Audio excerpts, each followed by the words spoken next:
Well, welcome everybody. A warm welcome to our new South Yarra studio. We're thrilled to have you all join us today. And South Yarra for us is a place where the sun's always shining and the people are always smiling. One of the main reasons that we've moved from the central city to the inner ring is really the challenges that Melbourne CBD is undergoing at the moment. Part of that is culturally and socially, but it's really being led by the things that made our city great, which is robust property industry, delivering great places and spaces for people to live in. And it's really being challenged probably from the beginning of COVID through development and changes in policy and a collection of gateways or thresholds that have providing a really challenging environment for us as property professionals. Our response was not to be passive, but to get together the people that we love and the people that we've worked with, the people that collectively we feel really proud of our contribution to this city and really shaped what we thought was the most livable city in the world, and thought if we got together again, we could really put forward some positive energy and momentum around a change for the city that would be purposeful and reignite the place that we love. So today, we're discussing adaptive reuse, and we're thrilled to have a distinguished panel of experts here to join us. Excited to hear their insights on everything from place creation to urban regeneration to navigating regulatory frameworks and ultimately uncovering the commercial potential that underlies the success of these projects. So whether you're an architect, a designer, a developer, or simply passionate about the future of the cities, we're confident today's session will be inspiring and exciting, and we're thrilled to have you join us. So it's my pleasure to introduce Anthony Nelson, the creative director of IRA. We also have Callum Fraser, the founder of our practice, Fraser Partners. Socrates Capouleas, director at Codus, and Teena Lynch, director of Property Origination at Wingate. Our moderator for today is the ever-present Mark Wizel, the CEO and managing director of the Wizel Property Group. Thanks, everybody. Enjoy the speaker series. Let's get started. What is Melbourne's next evolution? Is it relying on massive new builds, and is it relying on different economic conditions, or how do you actually re-stimulate the city? And I think that when we think about this, the idea of the rethink, reposition, recast, reimagine, re-engineer, and then also re-establish the story of places. So when we think about it, it's really about how do we go and look at things in new ways. And when Callum kind of asked me the premise or the questions, for me, it's really about this idea of new life without new builds. And what is it to put new life back into the heart of the city without necessarily relying on a new build approach? And I think that it starts to ask a whole lot of different questions. And when we think about new life comes in lots of different ways, whether it's new residents, new communities, new people. And I think what's quite interesting, I spent a better part of the last decade living in Manhattan. And it's really interesting when you look at a market where the office market flows and fluctuates and empties out, and then it's reset with a creative class or a next user of space. And it was really interesting being in Manhattan kind of post-financial crisis and actually seeing the creative class come down into the financial district, and it brought a completely different feeling, a completely different attitude to the streets. And ultimately, at the end of the day, and I think you're about to see something quite similar, when the price, thanks to great buildings like this and thanks to events and kind of atmospheres like this, that potentially being back in your old office building in the middle of the city is now potentially cheaper than being right here. So the irony is, what does that mean in terms of the cycle of where we're living, where we're working, and what is it to bring new life back to the city? So when we think about it, it's adding life, and how can you add life through in different ways? And I think one of the things at the moment is that the big part of the conversation is that so many buildings are compromised. And I think everyone's got the same spreadsheet, the same feasibility, the same analysis, that it's compromised to an optimal use. And I think one of the things is like, where are the sites with character? What are the characterful opportunities that may be able to offset where it's been compromised? One of the things that we've been looking at a lot is that what's the potential to put new eyes on old buildings, and how do you actually make them appeal to maybe not this generation, but to a different generation? How do people who maybe, I think often that you think about it from the buildings that you knew as you grew up, that you've gone past and have now potentially gone to rack and ruin. And I think that's the difference, is you remember it's kind of its former grandeur. And I think one of the biggest opportunities we have is how do you make the city interesting to new eyes again? And so when we look at this, and I think one of the biggest interesting things to me is that you live in a city where the desirability, and people say, I live in a loft conversion, that means something and it has such a story to it. And then you look at, do any of those technically comply with some of the new standards? And one of my team raised a really good question with me, and they said, if it cost a developer $50,000 to implement a kitchen or to build it, to put it at the net cost, when the average person who is an owner occupant would probably go and do half that with an off-the-shelf package kitchen into a shell. And it was an interesting question of like, what are the opportunities to not necessarily fully revitalize, but actually also to partially reuse and to recast how these are used. There's a company that I really like in the UK. I'm not sure if anyone's heard them talk. They talk a lot on this subject around adaptive reuse. They're called the Partnership. They're really interesting leaders in the space, primarily in office building, but their whole philosophy is giving buildings and their carbon a second life. So they basically believe in the idea that any carbon debt needs to be continued twice. So the idea of amortizing carbon over 2 life cycles should be the minimum requirement to even consider before something's pulled down. And I think it's a really interesting philosophy that we often think about it being a forever solution, but maybe it's actually the right solution to do to the end of the next life cycle or to whatever. And there's a lot more people in the room that analyze this more than I do. But what is the idea of what is the duration of a second life? And when you look at how they talk about it, and they talk about the idea of giving buildings a second life, giving carbon a second lifespan, it's very different than when you look at the current definitions on this topic.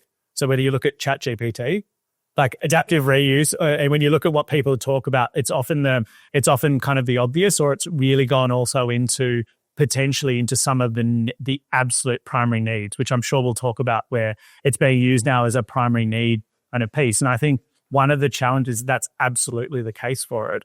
But it also requires a bigger discussion about adapting creative, resourcefulness, attitudes, perceptions, status, policy, and actually using it to recast or regenerate precincts. I think one of the most interesting things that we see a lot of is what can that one small gesture mean in a wider precinct scale? And one of the things and we discussed this a little bit in preparation for the panel, but there's really good examples at the moment of where new builds have actually then catalyzed adaptive reuse of surrounding buildings. And I think that that's something as well as that what's the role of adaptive reuse within the composition of a bigger precinct. And I think that that's something that one of the obvious kind of the answers is that how do you actually re-enliven blocks of the city with thoughtful corners or a new addition or a new marker that can actually change perception? And, we talk about this a lot. It's very different to say I live in an old office building versus I live in a really cool boutique tower that's got 20 apartments. And this concept of like, what's the end goal? I think we want to fast forward to what's the end goal and the benefit and the potential desirability of these assets once they actually got to a customer. And I was talking to someone before the panel started, but if it was offered up, one of the really cool buildings on the corner of the city, and they were selling them as shell lofts, who would be interested? When you look at currently what's on the market and what's actually available. And I think that that's a really interesting question of like, what is it to actually get the proposition to market and out of the spreadsheet and actually to the customer for them to set and kind of help reset what the marketability of some of these could be. One of the things that is, of real interest is that obviously there's the asset owners and then the value creators. And I think that the panel will obviously talk to this, but a lot of the current generation of assets are sitting with people who would arguably rather let them go, continue to die a slow death. And what is the potential of actually looking at the short term and starting to look at, you're starting to see adaptive reuse solutions come into the city, whether that be through hospitality precincts, through hotel, where they might not be the solution for forever, but they're going to reset and create that value over time. And I think this idea of doing interesting things in the city, and I look at things like this, and it's like, there were moments in time where this is absolutely one of the best examples of adaptive reuse. But what's so interesting is that it creates part of the city's identity of Melbourne at its most interesting, where it's public art, its character, its materiality, the idea that Melbourne is a city of constant reinvention. And I think you only have to look to our laneways or our kind of some of our beloved parts of the city, and what people love about them is its unique personality, is its ability to reinvent and constantly change. And I think that the ability of looking at this idea of that new life in the near term could actually help with the long-term repositioning and valuation of the next transaction. And that's something of, Cal said to me, what's the cost of not having vitality? So like, what's the cost of actually letting these things die a slow death? And what was once the coolest corner in the city is going to become a part of a city that's not desirable, that then needs a full wholesale change.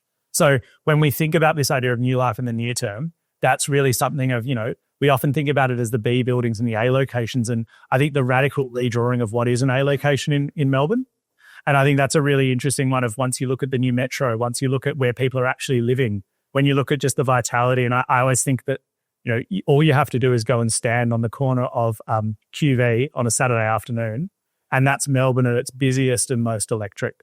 And a big part of it has to do with the transformation of that corner of the city. And I think that, what are the definitions of the new A locations for different audiences, for different user groups, not necessarily from the old parameters of what we thought about from just purely a commercial leasing to mainstream business. So one of the things that, and For Partnership use this a lot, is that they see adaptive reuse as being about undiscovered value and opportunity re-envisioned. And I think it's a really interesting opportunity kind of taking this lens into today. And what I wanted to kind of, talk about, an interesting project that we're currently, working through, and is something like Collins Place. And what I love about this is also the ability to reset and go back to some of the ideals of what is a city building, what is a mixed use building, and how do you actually bring in a new generation. So I think it's a really interesting example of where, the Commons are going in and taking 10 floors. And I think Tristan Quinn's here, and you guys have just moved into there. And it's really interesting. What was a banking office is now, via the Commons, a really cool city location for a great emerging firm. And I think that shift of just what the attitude within the same bones, how do you change attitude without changing the wholesale structure of a building, is interesting. The For Partnership, what I think is great about what they do is they go and reset the character of a neighborhood as the first mover. So their big thing from adaptive reuse is to actually go into a neighborhood that's not yet realized, where one building is going to be the catalyst and to help reset it. And they do a lot of work purely on just the kind of like recasting what the identity of a corner could be. So from an office building point of view, this is a really interesting one near the Tower Bridge, where it takes something that's an eyesore of the past into actually a really beautiful community jewel. And it's kind of doing it through kind of manipulating, and obviously touching facades is expensive. And I think many people would discuss that. But some of my favorite examples in the world, you look at the Standard in London. Incredible city outcome that kind of, very few people remember when it was the dilapidated council building, and that's the condition of the ground floor. And you think about that of just what it means to reinstate quality, what it means to kind of reinstate interesting. And one of my favorite architects in the world is Morris Adjmi in New York. He does a brilliant job of meshing the old and the new. And the idea of the character of the old actually allows him to do more radical ideas with the new. And I think that's one of the calls to arms, or the calls to character we think is interesting, is that, some of these buildings are some of people's favorite buildings to work. They've got great identity. They appeal to different occupiers who don't want to be in buildings. Something like the Riot is, where Samsung's flagship store is, but it's also their US business. So how do we also look at adaptive reuse as different user types and people who actually want the identity of smaller buildings versus being anonymous in larger footprints? And one of the things that we think about is that how do you look at character without or with less cost? And then how do you look at this idea of, fundamentally what I hope, the non-technical part of this, the introduction, is new life without new builds. So nice to be in a room with so many friendly faces. We're here today to talk about the Melbourne CBD. Look, over the last 20 years of my career, we have been busy in the CBD with our office in the middle of it, building apartments, and we've seen the population of the central Melbourne activity area grow by a huge amount. When we started 20 years ago in the CBD, there was not one 7-Eleven in the CBD. Now you find them on every single corner, and the life of the city is kind of robust. But then something happened with COVID. The city really changed. In 2008, the difference between the number of people that travel every day into the Melbourne CBD from 2018 to now is a net loss of 100,000 people a day. And, we felt that. We felt that very strongly, that after adding, a lot of intensity and all the creative life of the city, food and beverage and its kind of creative businesses, the city felt alive. The great thing about Melbourne is its people. And so we feel that loss of people on a daily basis, and the way that the businesses at ground floor have really struggled to maintain their identity and their viability, is very painful for us. We recently moved our office from the centre of Melbourne into South Yarra, where kind of street life is active and we feel like, the city is alive again. And was with a lot of sadness, really. And it has been on my mind continuously around, how does Melbourne refine its cool? How does it kind of become a viable proposition again as a creative engine inside the state of Victoria? Like, how can it become something that we all need and want and love? So that had me thinking about, the things that have changed. And I think the big thing that's changed is that now the B and C grade office buildings in the centre of the city are half empty. When we add up the the unleased space in the office, office space just in B and C grade office buildings, about 900,000 square meters. If you then have a look at the sublease space that's available, which is the leased area, which is not utilized, that's another 600,000 square meters, or like a total of 1.5 million square meters of empty office space, which is a huge deal for a little city like Melbourne. Obviously, that's nothing in comparison to the Manhattan's problem of, 10 million square meters of empty office space. Like, they must be feeling this kind of emptiness in the middle of the city. And I think it's a central issue for all cities, which is to refine post-COVID their reason for being. We have a simple proposition for you today, which is around that 1.5 million square meters of empty office space, which is, if we were to take that space and apply it to social and affordable accommodation, what would that mean for us? Like, at a simple level, that 1.5 million square meters would be around 30,000 affordable accommodation units. That 30,000 accommodation units, depending on population density, would be around 40 to 50,000 people, which is a big number. It's a big number of people. I don't know what everybody's experience in this room is, but, I see that, young people and old people in particular are suffering as the city have changed. And I think that there's a great convergence of interests at the moment around those people in our society that are most at risk and most endangered and least protected by government, and this opportunity that exists in underutilized office buildings. When I talk about the social responsibility of architecture, I'm talking about the 60,000 people that are on the wait list for social housing in our state. It's a massive number. Well, let's be clear, it represents a total failure of both policy and business to provide relevant policy, and failure of business to harass and harangue government to make sure that the policy settings are consistent with the requirements around new supply. The reality is it's very expensive to build new housing in this state. It's not a problem that we suffer uniquely. It's a problem which is broadly shared. Melbourne is still quite affordable in comparison to other cities in Australia. So this affordability issue that we have is worse, is bad, and getting worse. And it's something that I think Melbourne could really lead the way in. So here's my question, which is, how can we bring that 100,000 people back into the CBD that we're missing on a daily basis?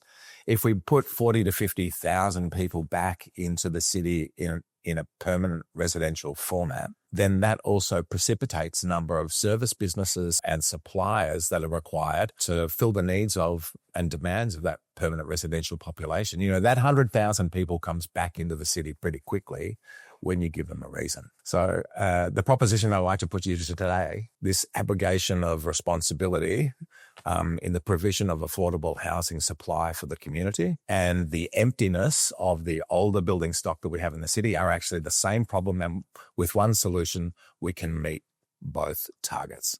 So when we think about B and C grade office buildings, I'm reminded of my time on the Heritage Council and kind of talking about mid-century modernism and the kind of that great, heroic, positive, confident architecture that came out of Melbourne's commercial architecture practices in the 50s, 60s and 70s, created a great series of buildings that, that I really, love, like, practices like Bates, Smart, McCutcheon and, the great Barry Patner, Yuncken, Freeman, all busy doing these super cool office buildings around the city that now are just particularly unloved and underprotected and underutilized. And, I think that's a great shame. We love those buildings. We love their high ceilings. We love their kind of permeability. We love their kind of strong structure.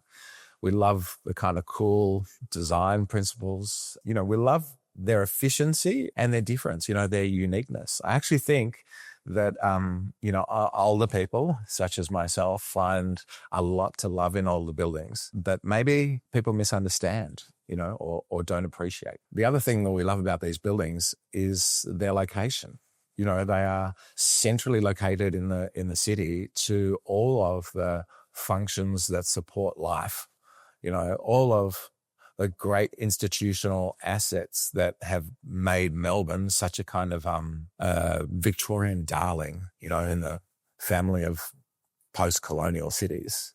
that central spine of Swanston Street with the museum and the library and and the gardens and the universities, they really speak of a kind of a powerful, confident, optimistic version of Melbourne that I miss. And so I think that there's a kind of duty that we have to these buildings, which is to treat them with dignity, to appreciate the contribution that they have made over their lifetimes and see that, some of these buildings are only 50 years old. They have another 50, 60 years of life in their structure and their facades, which if we felt that we needed to respect the older people around the table, we would find ways to preserve that. Unfortunately, there is a lot of regulatory control which compromises the provision of new housing supply, which means that we cannot reuse those buildings for their structure or for their windows. We need to renew them or rebuild them. And I just think that's crazy. So I'm interested in treating these buildings with dignity, and giving them a kind of a second life, a second carbon life. And just to be clear, that 1.5 million square meters of empty office space, that equates to 1 million tons of carbon dioxide if you had to rebuild and reskin those structures today. That million square meters of carbon is, the equivalent of 1% of all trees in Victoria. It is a huge amount. I can't see us going out and planting 1 million trees tomorrow.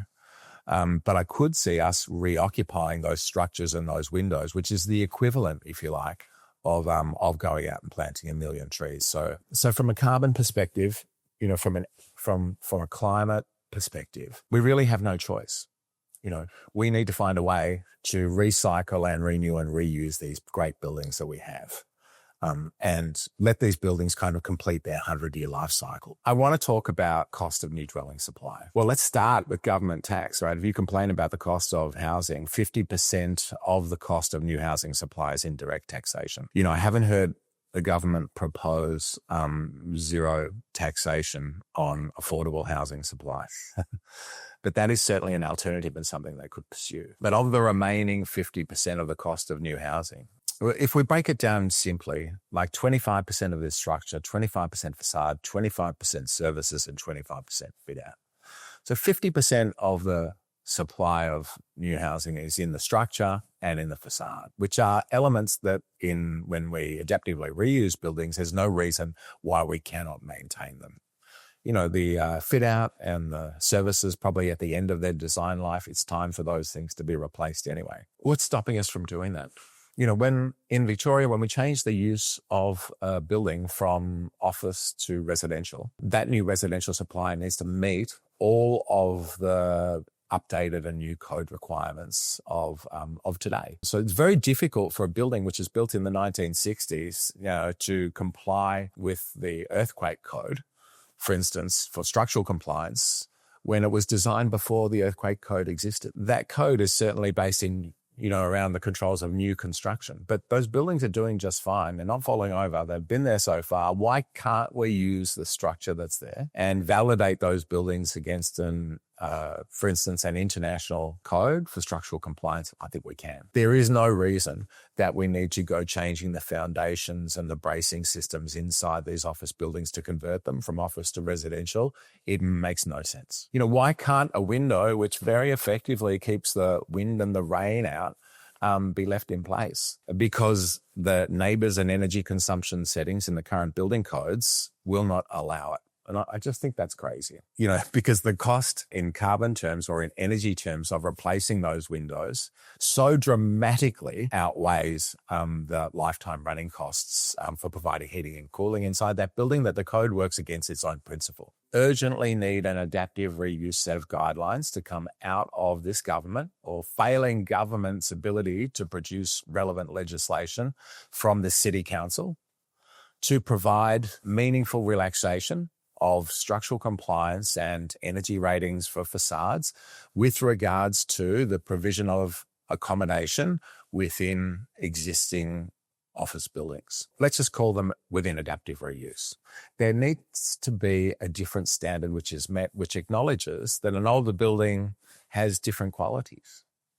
For instance, an older building is not going to sell at the same price as a new building. an older building will always have its unique qualities, right? Which people can choose to either have or not have. But it makes no sense to have 50% of the cost of new housing in tax, and then of the remaining 50%, 50% of that supply price is in overregulation. That is a fundamental problem. So just to be clear, our proposition in terms of meeting the affordable housing supply is to relax government regulation with regards to structure and energy ratings within adaptive reuse, and to ask them the question, do they really need to tax the construction supply so heavily with regards to the provision of affordable and social housing? Because I think that it's very possible, for $4 billion we could solve our total social housing problem in Victoria. And we've talked about the great opportunity that we have here in Melbourne, which is, 1.5 million square metres of empty old office buildings. And within this concept or this topic of conversation of adaptive reuse, we talked about the technical issues around the conversion of older office buildings into residential formats. And it's entirely possible and doable that we could get on with a supply of 30,000 new dwellings tomorrow and, within the next 5-6 years, have that work actually complete and have Melbourne, refinding its ground as one of the most equitable places to live, not just in Australia, but around the world, actually, where people don't need to spend an extraordinary amount of their income in the service of their rent or their mortgage. I think that with the general cost of housing in the community, at large, there is a real problem that younger people are facing and experiencing when they feel that they will never be given the opportunity to own their own home. A very large proportion of the population actually is looking at a life of rental. And I think it's very unfair that we feel that as failure. But if we're in that situation, we'll have, to find the kind of house, the equivalent house to the one that we grew up in, that we're just to be able to raise a deposit for that form of accommodation is 5 years of salary. Like, it just doesn't make sense. I think that bringing 50,000 new people into the CBD and living, that will require a different form of residential occupation, and that there is a great opportunity to reimagine or reinvigorate the city with both young people and older people, which is something that we have found in our buildings works very well. Younger people and older people together get on like a house on fire. They kind of, they share kind of, experience and vitality in a very reciprocal way. When we think about the forms of accommodation which suit those two parts of our society, we're talking about young people, post-student accommodation, in the center of the city, have very few options and so they leave.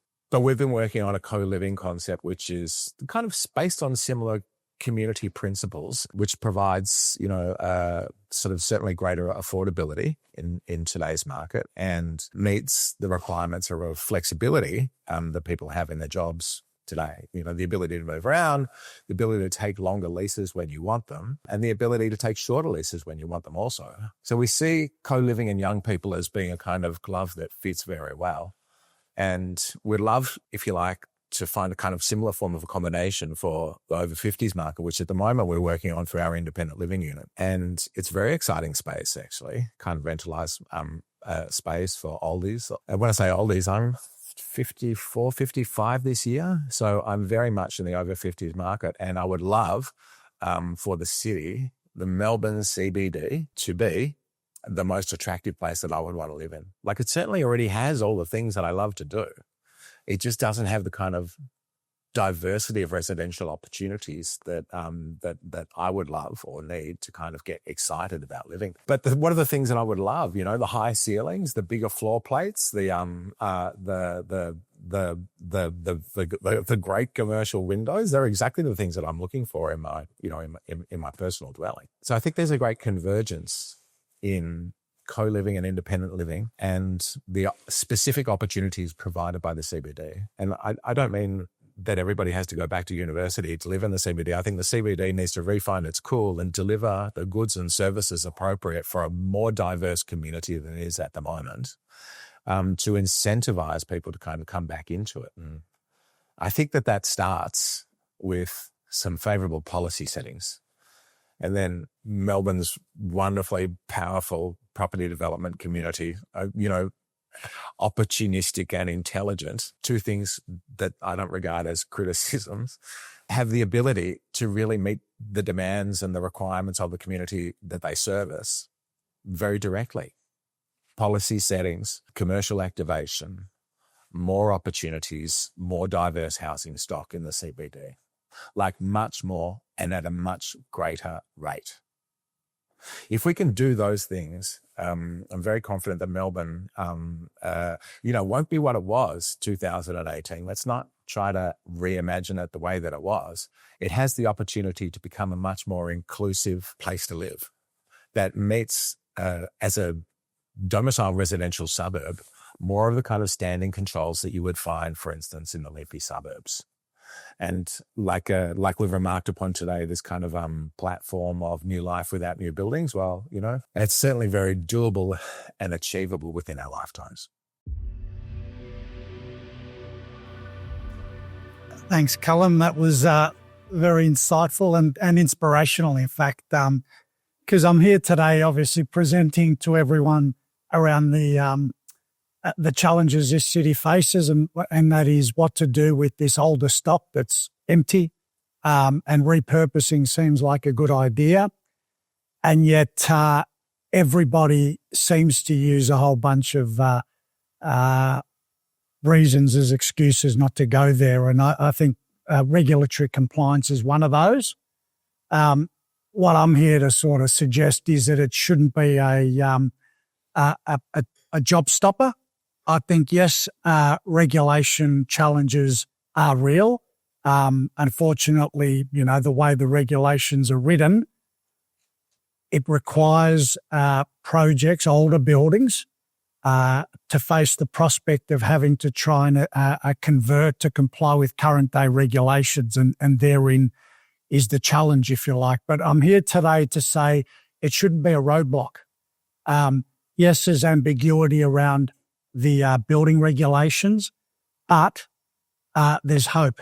And what I say to you is, with the right project team, so in other words, with a skilled architect, with skilled engineers, with skilled planners, with skilled financiers, real estate agents, building surveyors, of course, if you've got a good team around you, there's no reason why, by using some creativity, by using some innovation, why you can't achieve a balanced outcome where you take into regard fire safety, you take into regard sustainability, energy efficiency, and you end up achieving a viable project.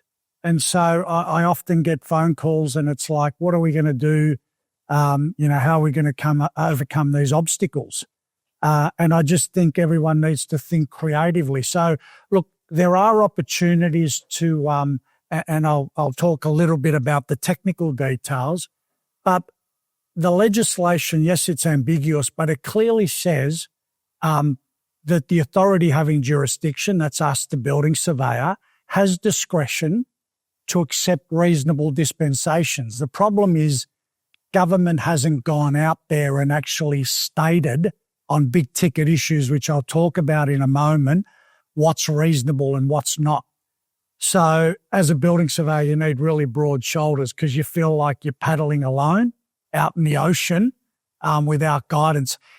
When I started in this industry, City of Melbourne back in the 90s were desperate to create a vibrant CBD. And so they were encouraging change of use, converting to residential. And they recognised that there was a problem. And so what they did, they showed some leadership and they produced an actual recycling guideline which had all these standard dispensations that they would accept as the municipal building surveyor. And so, of course, they had the protection of the council and insurance and the like. And so they were leaders at the time. And what they did was produce an amazing document that provided real certainty to developers. And we were involved in an endless amount of building approvals using that document. That document was revoked at some point, government has never really stepped up and produced anything that's equivalent to it. And so what we're faced now is, and I can understand that as developers, you're faced with this problem of if suddenly you've got compliance risk, which in turn means design risk, budget risk, there's all sorts of risk. And so how do you manage it? And as I said earlier, I think one of the keys is getting a really good team behind you, one that understands what you're trying to achieve. Because if I, as a building surveyor, was just to simply say you've got to comply with current date compliance, we're never going to develop brownfield sites. And what a lost opportunity that would be. So I just want to cover a couple of key points. As a building surveyor, I default to a lot of detail. I'm not going to go into the detail, but I am going to give you some headline issues of what the main challenges are. So remembering that if we've got an office building, and I think what someone here mentioned, that you can have an office building that's 30 years old, give it a light touch refurb, and for the next 20 years, the regulator hasn't got a problem with you residing in there. Yet the moment you want to, for instance, change your use and put adult education in there, the idea is the regulations require you to upgrade to today's regulations. And so if that was built in the 80s or 90s, that building, back then the codes didn't address earthquake loading, for instance. They didn't address energy efficiency. They didn't address accessibility. So you'll have buildings that don't even come close to complying with today's rules. And so what do you do about that? Why is it acceptable for an office building to chug along, but the moment you want to change the use, it almost screams that you need to knock down that building, and that's not what we want to achieve. And so what the rules technically say is that if you undergo a substantial renovation, and that means you do a heavy refurb to more than 50% of the building, or you change its use, that you've got to either upgrade that building to today's rules, or with your project team, come up with sensible reasons why a building surveyor should grant you dispensations. And so what are the key issues we think about when you apply to us? Because we don't sweat everything, but there are things that we need to sweat that does matter. And we've got to ensure there's reasonable outcomes. So just on that, so as I talked about, but the main issues we're sweating are structural adequacy. We've got to make sure that the building's going to stand and it's going to do its job.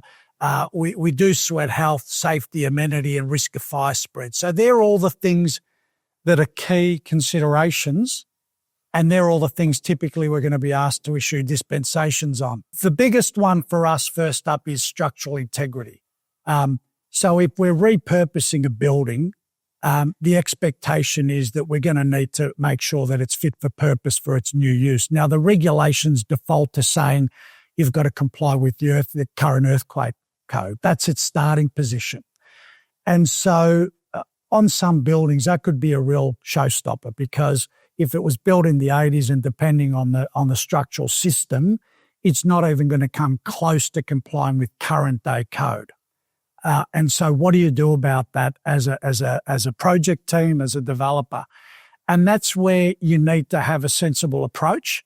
And unfortunately, in Victoria, that's where we don't have any guidance from government around how to navigate that. And so we've had to think long and hard as an office about what we consider a reasonable approach. And so we've effectively got 3 pathways that we flag for developers. One is there's a really good document that South Australia use. The second, so there's 3 compliance pathways, if you like. One is the South Australian approach. So they've got a really pretty robust, they've got a lot of heritage buildings. So they felt obliged to, in order to preserve those buildings, they felt obliged to come up with documents to help industry. So there's some really good documents that South Australia has that I've shared with Callum's office. So that's option 1. Option 2 is we used to have an old code that we say if you can achieve 1/3 of the structural resistance to the old code, then we're going to consider it.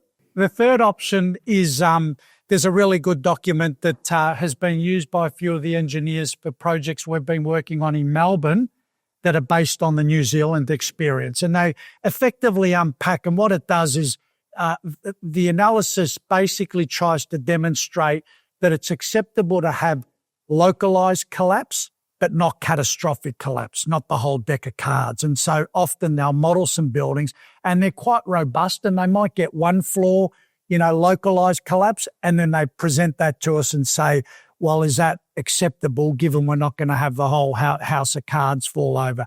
And look, it does take a lot of consideration from the building surveyor. But look, we've probably been involved in 50 repurposing projects, and I can only really think of 2 projects that have been showstoppers where the structure was so light and the spans were really big in terms of between columns, and it just wouldn't work. In fact, the structural engineer was struggling to make it comply with the old codes. So what that shows you is there is hope. And so what I always say is that's probably the biggest hurdle, addressing the structural adequacy of the building. And because I think that's got the biggest cost implication if you need to retrofit seismic restraint. So that's that one. The next one's safety, and I think we'll all agree we need to get safety right? So we can't skimp on that. But again, why should an older building why should society expect an older building to achieve the equivalent safety of a brand new building? We've got to accept as a society that, yes, when you're building new, the hurdles should be much higher because you've got the opportunities from the start. You've got a clean canvas. There's no reason why you can't hit that high hurdle. What we say is when it's an existing building, the project team should be able to ask for a dispensation where you're not demonstrating compliance with the current building code performance requirements, but you're just aiming for what is a reasonable outcome. And again, reasonable isn't defined, and that's where you need to engage with the building surveyor, the project team, the fire engineer to all come up with something that's robust but reasonable. And so therefore, the project can get a green light and go through. But it's fair to say that we've got to fix up things like slips and falls and trips and stuff like that. But it doesn't necessarily mean we have to upgrade everything. I mean, the old City of Melbourne guidelines said if you had a 900 balustrade, that could remain. That was quite radical. We've on heritage buildings, certainly we form that view. If it's not heritage listed, maybe you've got to upgrade the balustrade, but that's not going to be a feasibility showstopper. Next. So next one's accessibility. So prior to 2011, commercial buildings didn't need to comply with any accessibility rules. So you often look at buildings built in the 80s and 90s, they've all got steps. They've got small lifts, if any lifts. And so I think we now realise a community expectation is if we are redeveloping a brownfield site, we've got to consider accessibility. But I think, again, there are options for dispensation. So a lot of you around the room will know in new buildings, it's quite difficult to achieve dispensations often with accessibility. My view is we've got to be a lot more lenient when it comes to existing buildings, or again, the feasibility is going to come under threat. So accessibility is a big one. And then the next one's energy efficiency. So yes, buildings need to be sustainable, and yes, we need them to be thermally efficient, but do we need to be ripping down facades and ripping down windows and literally stripping a building back to bare bones because current day regulations say it needs to be sustainable? Well, how sustainable is it to knock down buildings? And so we'll often get a phone call from clients and they'll say, oh, do we need to rip down the facade because it's not going to comply with current, thermal ratings? We'll say, no, don't be stupid. If there's easy opportunities, if you're ripping the internal wall linings and you can introduce another layer to make it more efficient, then do it. But if you're leaving the walls as is, well, we're not going to make you upgrade. If you're exposing the roof and you can get in there and you can put insulation, great.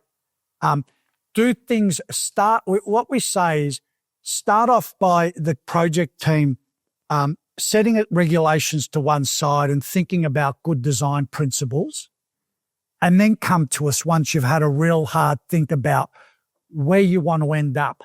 Don't just start with, what are all the regulations we can get around? Start with really great design outcomes and then come to us with the barriers and say, are these opportunities that you would consider dispensations for? And so that's the approach that we're really receptive with. What we're not receptive with is we see a blank canvas, it's concept stage, and everyone just says, we want a dispensation for every regulation. We've got to try harder than that. But, so I guess the conclusion is compliance shouldn't be a roadblock to achieving, adaptive reuse. And I just re-emphasize, you need a really good design team, one that's creative, one that's going to put in the work, because it's not a template cookie cutter thing. Repurposing really is creative and it really needs innovation. So thank you for listening.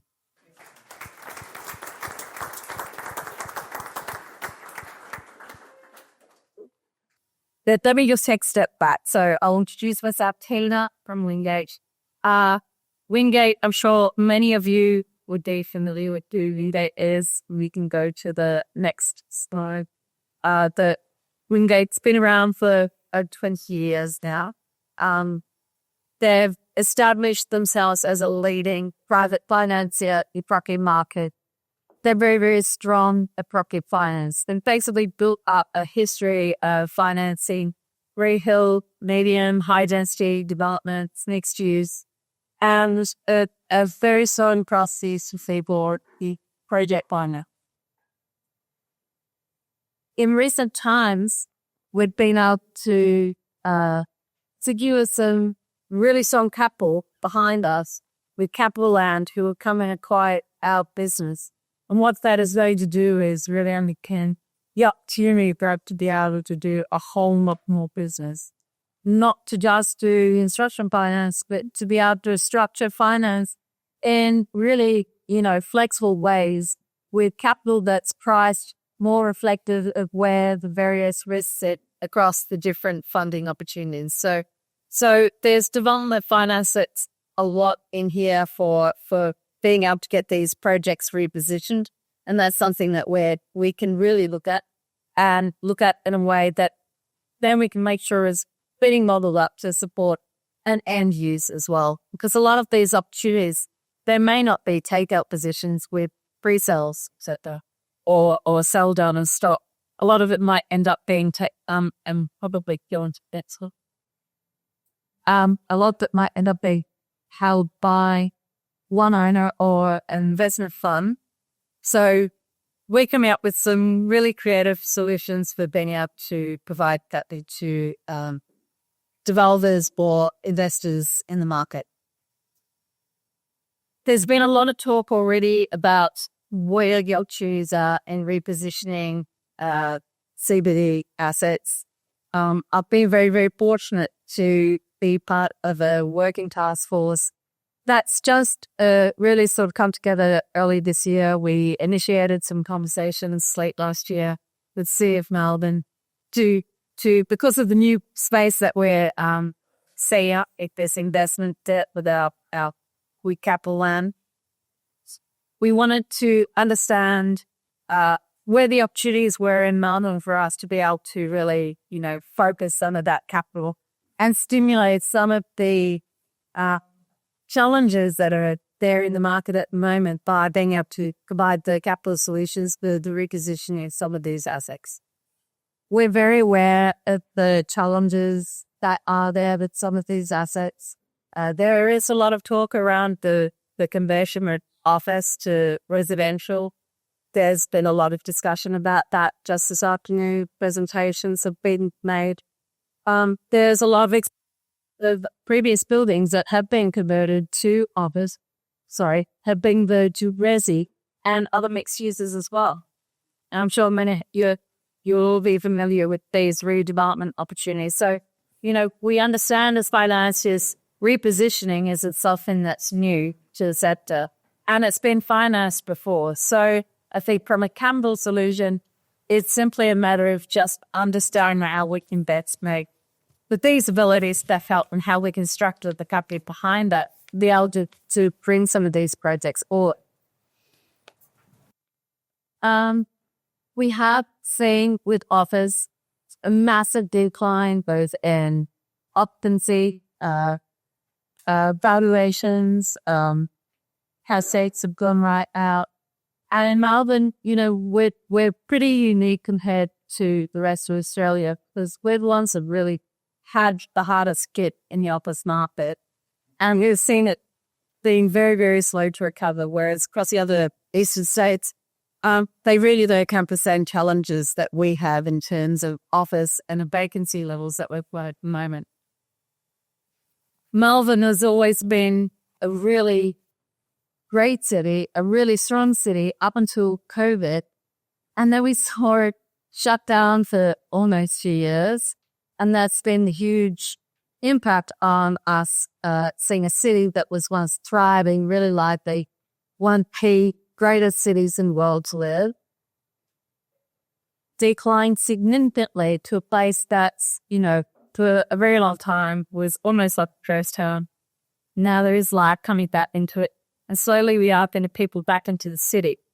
But the challenge is to get more people back into the city and to reactivate a whole lot of these buildings that are currently set to get 20-30% occupancy, which is a massive challenge. And the cost, I love Callum what came up with in terms of the cost to conversion. I think if there was a way that we could actually make that happen, I think the funding solution would be really easy. And then something that I think we as an industry, as a group, need to sort of start with that sort of framework and say, okay, how do we actually achieve this sort of outcome? The finance piece is the easy piece if we can make it that affordable. The finance piece can also provide other solutions if it doesn't quite stack up. And we need to massage it and have patient capital to be able to get it to a stabilized point where, okay, we're not making the 20% returns that we used to in the old days. But so long as we can see that within the next 2 to 3 years, we're going to have a strong capital position that what we currently have with these assets, then we are definitely driving value back into our city and driving life back into our city. And so we are financiers at the end of the day. We don't have all the answers. In fact, all we've got is few spreadsheets and a really great capital partner. But what we have got is this incredible network of people that have all the smarts to understand where the challenges are, but not just understand where challenges are, the able to work out what we can do to get around those challenges. I think the other really exciting opportunity is just the fact that I'm very grateful that some of my recent friends that I've been working with at City of Melbourne have joined us here today. City of Melbourne has really invested in getting Melbourne back to life again. City of Melbourne has been very invested in terms of finding ways that we can identify assets and start getting these assets repositioned. Whatever the use ends up being, be it office to office or office to some other sort of mixed use, which might fit education, medical, childcare, holo, or office to resi, traditional resi, group capacity. We all know what the challenge is with housing accommodation, be it across just normal traditional resi to social housing, affordable housing. There's a massive gap in market for what we actually need. Our population keeps on growing. In fact, Victoria's got the strongest population growth. So our demand is higher than ever compared to the other states. And we have the biggest gap right now in terms of cost of housing and value of what people pay for housing. we used to be the most expensive state, or one of the, after Sydney.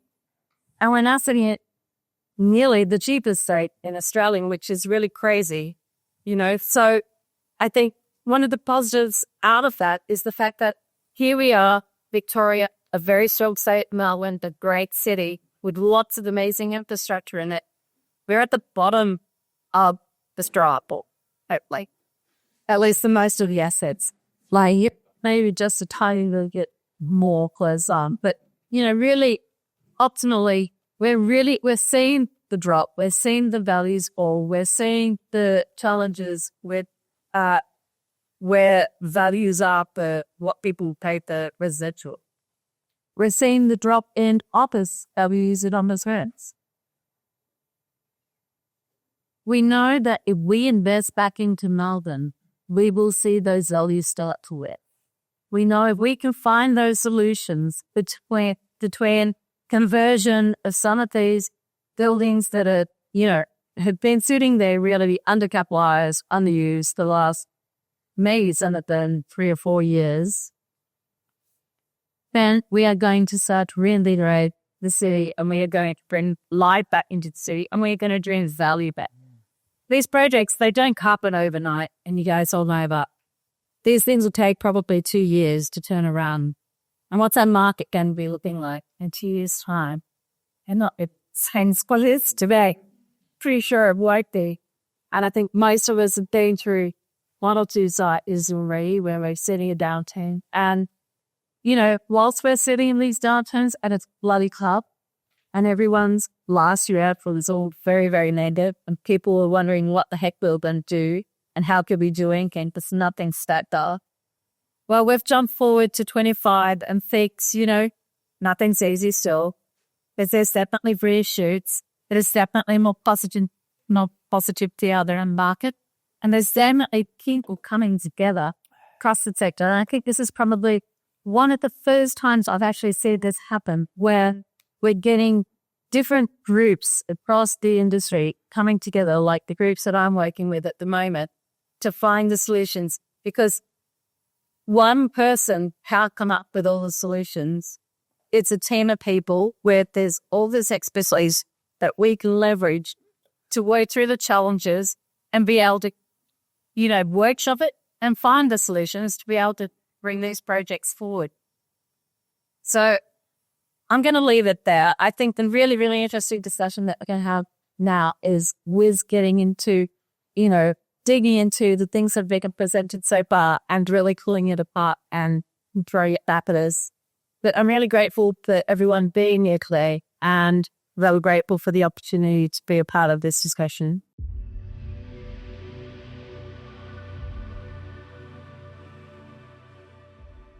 In fairness to Melbourne, though, are we seeing such prevalent activity, you know, in other parts of Australia in terms of conversions? I mean, the Sydney CBD hardly has been unaffected by work from home. There's been significant discounts, you know, in and vacancy a bit higher, etc. But is it just a Melbourne thing? I walked down Queen Street where our office used to be, and the buildings are all like 20% occupied. None of the small businesses on the ground floor survived. They all collapsed. And all of the landlords that own on that strip are just shit scared. Scared of what? They don't know, do I do this? Do I do that? There's a problem there. You know, they get in the room with Socrates. He talks about the earthquake code. They evacuate their bowels and disappear. They think maybe things will be better in 5 years. Because we don't have any help stuff, you know? So when I asked Socrates, what do they do in other states to give the owner and the consumer some comfort around what to do with the old building stock? He said lots. Actually, they do lots. There are places that government take an active policy setting to make things very comprehensive. And I just thought, well, that's what we need. You know, we need it now. There's only 21 private owners of buildings more than 5,000 square metres in the CBD. It's always fascinated me, but the owners are multiple owners in that, take the institutions out of it, but they're multiple owners that sort of almost collected properties over a long period of time. So I've always felt that can restrict a bit of opportunity as well. Are you saying we got the list wrong for today? Or I wasn't saying that it was. difficult, like if you look at that Queen Street strip, for example, one family owns 4 of the buildings that you would identify as being perfectly suited, but they paid such low prices for them that their biggest motivator would be capital gains tax or demotivator. And that hasn't been raised. They can't afford to sell. Well, I don't think they need to sell. I think that's the primary driver. And land tax is definitely having some sort of impact now in getting people moving. But the capital gains bills, because a lot of those buildings that were bought in the mid-90s when the market really sort of collapsed. I mean, people forget 520 Collins Street went from 78 million to selling for 8.4 on 3-year vendor terms when Jason Yip bought it. And it took this whole cycle for Anna Casman, thankfully she's not here, to pay 78 million again for it. Right. So but that's sort of by the by. You seem to, Anthony, have a bit of global reach and feel, something I certainly don't have. Have you studied what some of the drivers are of this stuff working overseas? I mean, you look at those images and you can't help but fall in love as a property person, but then you think, Melbourne, really? Can it? Will it? I think that they have, I think there's structured incentives, and it's also the cost of letting them lie dormant. I think the curiosity of owners and the idea of what is it to sell an asset that's back as a beloved asset. I think it's really interesting. A lot of these buildings are being sold almost as distressed assets, not re-enlivened as valuable assets. And I think a lot of the time, the crossover of adaptive reuse needs to be looked at a lot more like heritage, where there's concessions and benefits of doing that. I think it's interesting that, that just even the second life, it's like there's so many different parts that could unlock how it's looked at. And I think heritage has done it in very interesting ways. So it's like, at the moment, it's arguably easier and sometimes more cost effective to build new. Yeah. And I think that's as long as that's the reality, this conversation doesn't go far. Yeah. Yeah. And I think that's a great point. Absolutely. And I was going to weave that into sort of Teena's view, but if we look at some of the more active developers that are doing multiple projects right now, they're not inquiring on adaptive reuse. No. They're building tall, they're building new. A lot of it's got this build to rent crossover. I think that's a big thing in all of this as well, the impact that the build to rent sector has had. And it obviously, shut the door to a lot of Asian capital that I do think the Asian capital had remained here after their first successful projects. A lot of it's gone back overseas now. Well, it's gone overseas because it got taxed so heavily, and it's still continuing to be taxed far more aggressively. We've completely, pushed away investment in Melbourne, investment in Victoria, because of all the extra taxes, particularly that were put on foreign investors. So that has driven away a lot of investment. But the opportunity is that because Melbourne is now so deflated in terms of values, it's almost like a bargain, right? So they might be taxed more highly from a third point of view, but the cost that they would be picking this up, and this is where you could come in, Mark, in terms of re-stimulating, getting these investors interested to get in Melbourne. Like, we are cheap. Doesn't matter whether you look at office or residential, we are cheap. And there's opportunity, and we will come back. We are such a big, strong city with such a lot of amenity and infrastructure already within it. It won't take long for us to actually come back and be in the positive again. Yeah. And I think, Mark, back to your question on the global examples, I think it often works better in areas where there is concentration or concentrated ownership with a long-term view. Like if you look at something like Two Trees in Dumbo, New York's a very good example where the longer play is like re-enlivening and reinstating a lot of the old industrial buildings as office. They were one of the first landlords of co-working. I'm pretty sure they signed WeWork's first ever deal, but they were running their own co-working. They changed the class of who was there. They were unlocking residential developments around there. And there's now some very expensive resi that's been created off the back of that neighborhood being repositioned.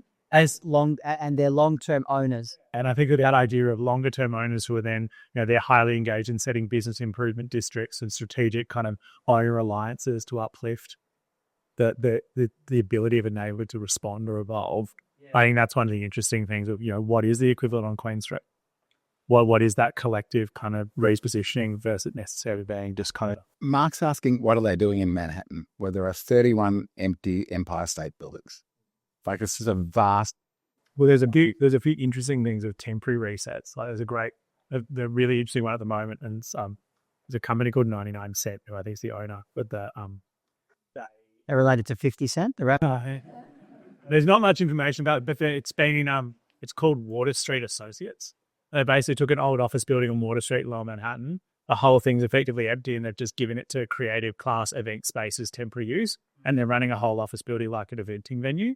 And it's having all of the fashion show after parties. It's having dinner parties, supper clubs. It's basically like a shell. And what's interesting is that's probably for a pretty short term. And I think it's interesting just to look at what's the benefit of actually unlocking revenue out of these assets versus letting them sit as a kind of a tax write-off. Because in Manhattan, that's one of the biggest things is that people would rather set and let retail be empty. So, you don't mind if I call you Soc, yeah? I was getting a bit nervous about pronouncing the name of the... Certainly not have to do both together.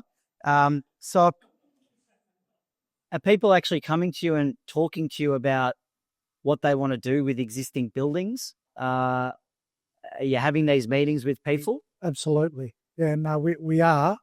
And they come to me, as I said, very nervous and almost defeated. Do they leave less nervous?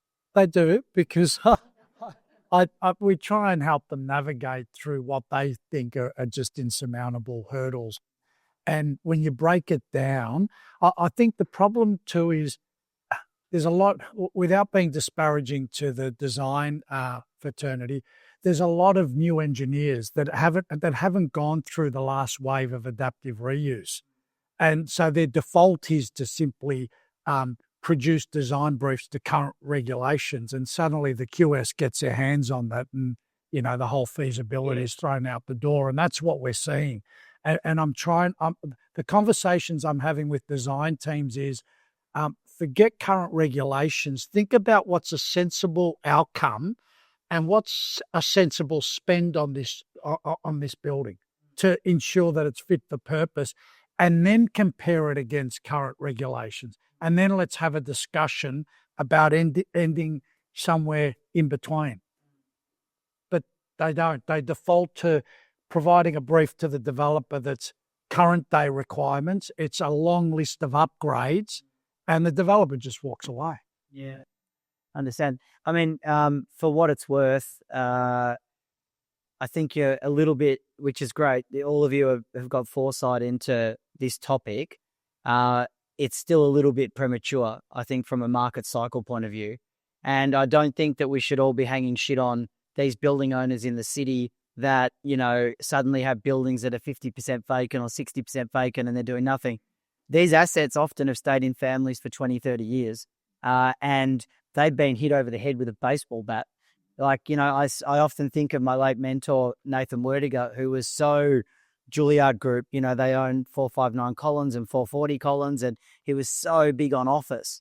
And he's passed away, obviously. And I sometimes think, he would never have, he was an astute man, but he would never have predicted what happened in a million years, that you could have a business meeting on a video call called Zoom or Teams. So I think a lot of these owners are coming around, and it just takes time. And the big opportunity for such an entrepreneurial room is that from my personal point of view, the opportunity is probably in joint ventures. So, the opportunity is, and you mentioned before, Anthony, the importance of teams, like getting the right teams together. People are scared of kind of what they don't know, but through knowledge and education and finding the right people that can partner with them, that seems to me where it's almost like that, what they did in the 90s, which was workouts. So you had banks heavily exposed to commercial property, overexposed. And those were the days you heard about ANZ bringing in a team just to offload properties, like, all these horror stories from the 90s. They had to do that. And then the asset managers, the creative people said, well, we can help work through this with you. And I think that will be quite possibly the model where the owner's got very little debt on their assets, especially if they're private, and they're willing to kind of put the asset in, but they don't have the skill set and the expertise.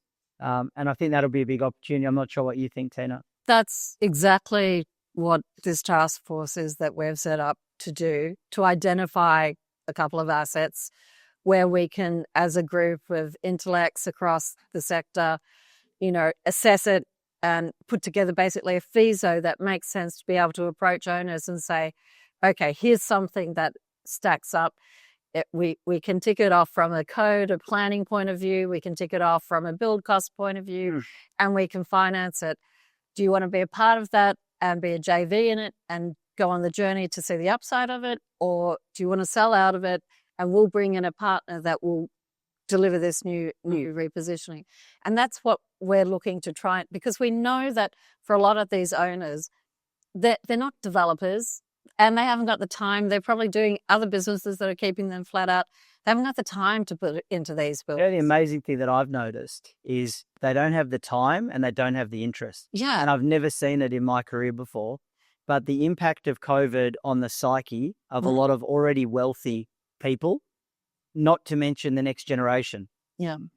Their willingness to really roll up their sleeves and go through like BADs and building codes and earthquake codes, and they're happy to turn up to work and do a bit, but their morale is very flat. And I think, again, for people in the room that are more asset manager type, you might not have heaps of equity, but you've got intellect and you've got the skill. It's a great time to be trying to identify how you work with those people.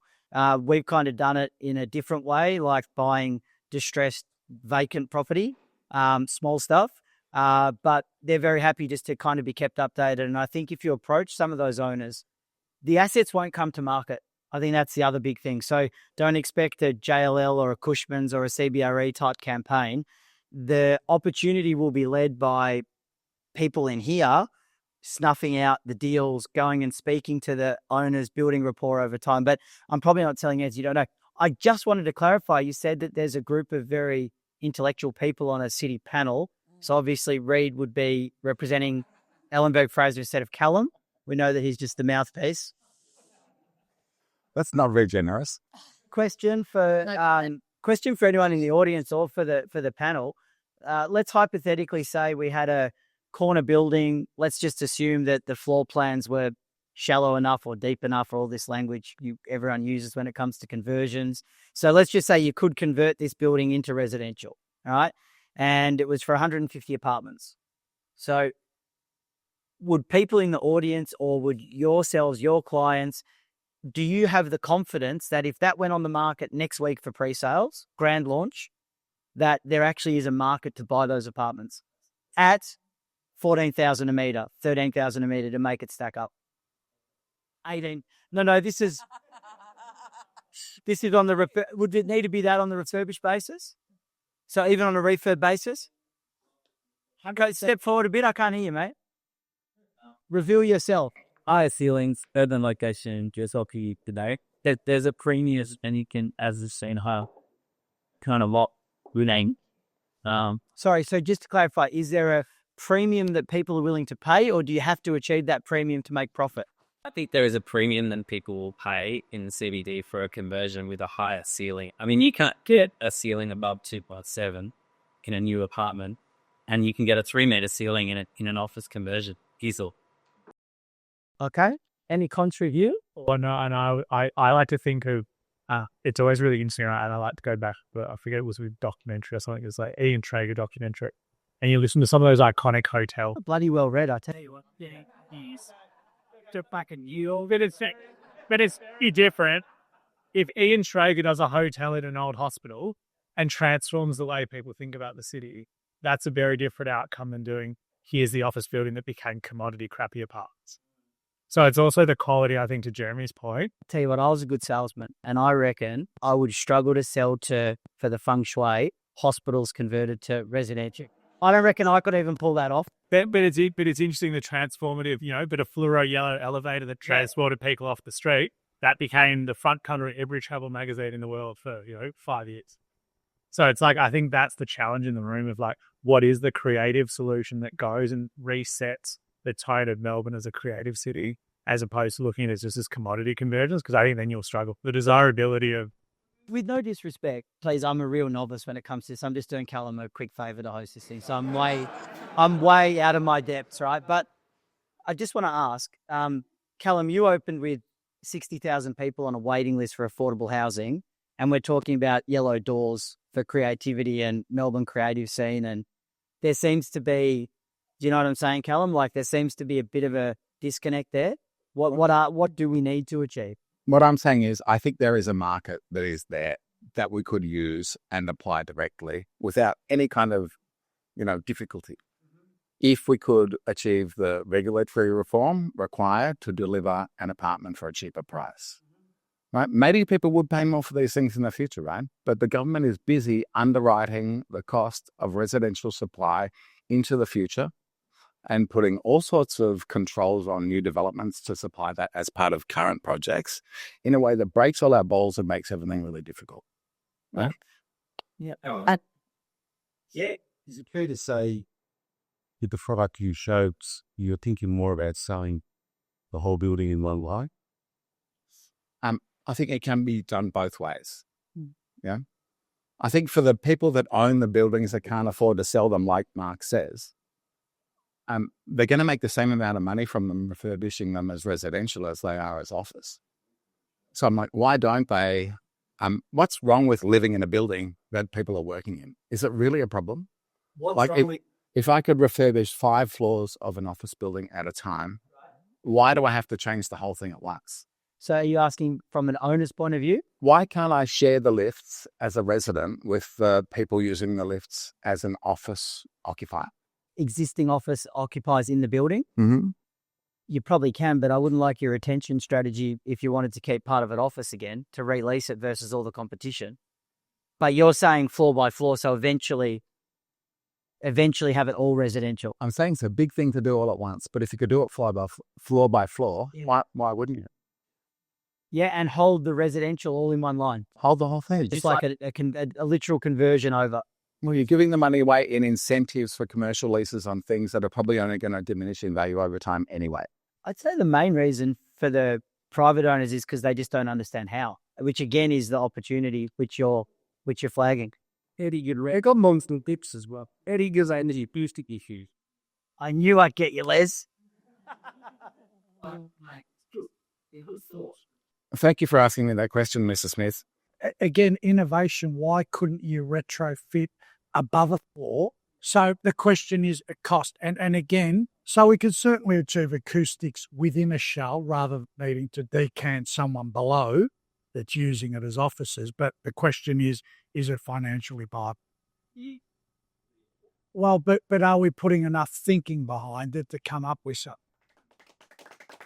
Well, thanks everybody. What a fabulous presentation. Thank you to our team of experts. It was really enjoyable. I think what we can take away from today is that when we get together, we're capable of solving anything.